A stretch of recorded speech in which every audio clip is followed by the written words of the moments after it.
निलयम ह्या संस्थेचे सर्व सदस्य आणि संस्थापक आज आपल्या या कार्यक्रमासाठी पाहुणे म्हणून लाभलेले आहेत. जोरदार टाळ्यांनी आणि ढोल ताशाच्या गजरामध्ये आपण त्यांचं स्वागत केलेलं आहे. पुन्हा एकदा अगदी मनापासून टाळ्या होऊ देत आणि या कार्यक्रमाची सुरुवात होते.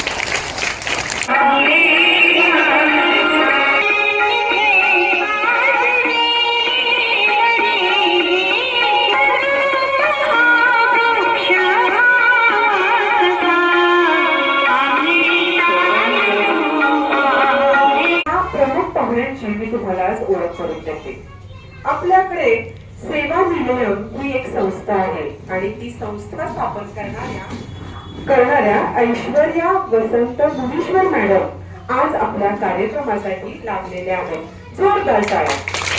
आणि या संस्थेमध्ये त्यांच्यासोबत काम करणारे त्यांचे सदस्य आहेत, त्यांचे सोबती आहेत, जणू त्यांचा उजवा हात म्हणून त्यांच्या सोबत काम करणारे त्यांचे सर्व सदस्य इथे आलेले आहेत. आपण टाळ्या वाजवूया आणि एका संस्थेमार्फत समाजासाठी काम करणाऱ्या सर्वांचा आपण सत्कार टाळ्यांनी करूया. मी ओळख करून देते आपल्या समोर असलेल्या ऐश्वर्या दिदी यांची. खरोखर त्यांना दिदी म्हणूनच बरेच जण ओळखतात. ऐश्वर्या मुनीश्वर मॅडम यांनी सेवा निलयम ही संस्था स्थापन केली. 15 वर्षापेक्षा जास्त काळ त्या या संस्थेच्या माध्यमातून सेवा करतात समाजाची.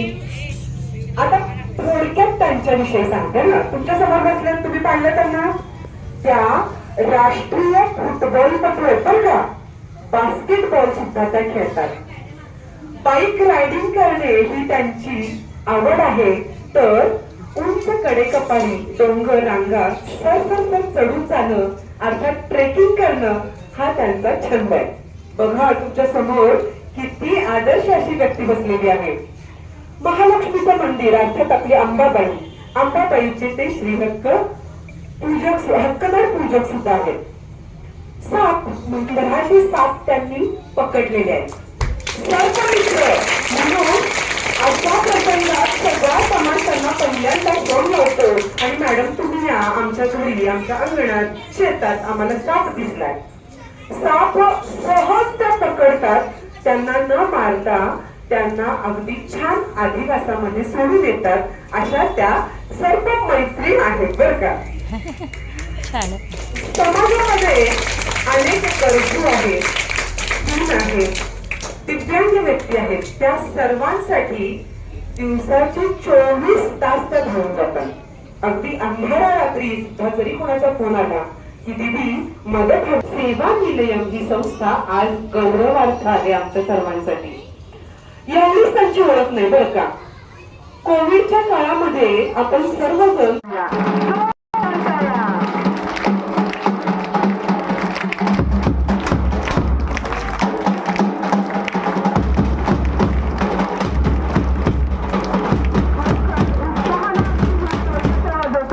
त्यांनाही आनंद झाला. आपल्या माझे नाव कस्तुरी सुधाकर काजेकर. आज गुरुपौर्णिमा. तर सर्वप्रथम समस्त गुरुजनांना माझा नमस्कार. गुरुर् ब्रह्मा गुरुर्विष्णू गुरुर्देव महेश्वरा गुरु साक्षात परब्रह्म तस्मै श्री गुरवे नमः. आपण दरवर्षी आषाढ शुद्ध पौर्णिमेला गुरुपौर्णिमा साजरी करतो. या पौर्णिमेला व्यास पौर्णिमा देखील म्हणतात. कारण आदी गुरु महर्षी व्यास यांचा जन्म याच दिवशी झाला होता. गुरु म्हणजे ज्ञानाचे भांडार.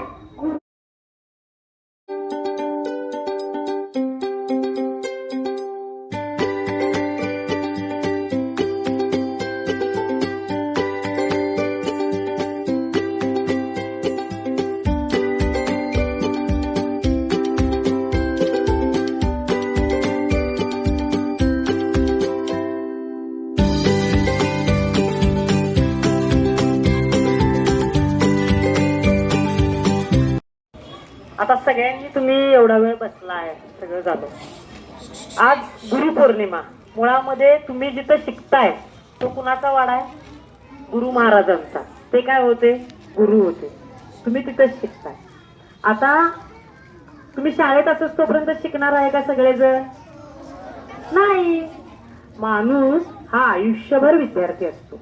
मी सुद्धा आज कुणा ना कुणाकडनं तर काही ना काही तर शिकत असते. आयुष्यामध्ये जसे आई वडील आपले गुरु असतात, शिक्षक आपले गुरु असतात, तसंच आपल्या आयुष्यात येणारा प्रत्येक व्यक्ती हा आपल्याला काही ना काही शिकवून जात असतो. त्याच्याकडनं आपल्याला काही ना काहीतरी शिकायला मिळत असतं. कारण की माणूस बदलला तर त्याच्यातले गुण बदलतात. त्यामुळे माझ्याकडे जो गुण आहे तो तुमच्याकडे असेल असं नाही, तुमच्याकडनं काय असेल ते माझ्याकडे असेल असं नाही. त्यामुळे तुमच्याकडनं पण मला काहीतरी शिकायला मिळू शकतं.